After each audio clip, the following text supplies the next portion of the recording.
ইনি কে মা? ইনি তোর নতুন বাবা। ছি মা, বলতে লজ্জা করলো না তোমার?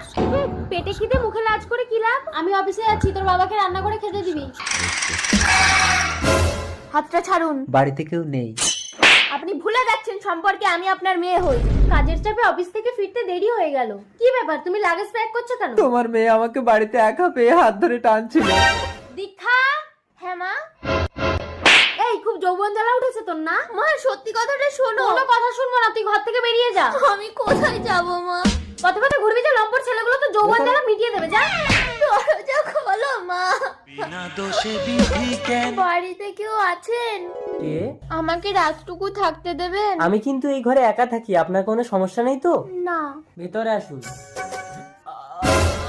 এ কি, আপনি আগুনে হাত পোড়াচ্ছেন কেন? একটা ফাঁকা ঘরে অন্ধকার রাতে যুবক যুবতী নিরাপদ থাকার এটাই একমাত্র উপায়। আর আমি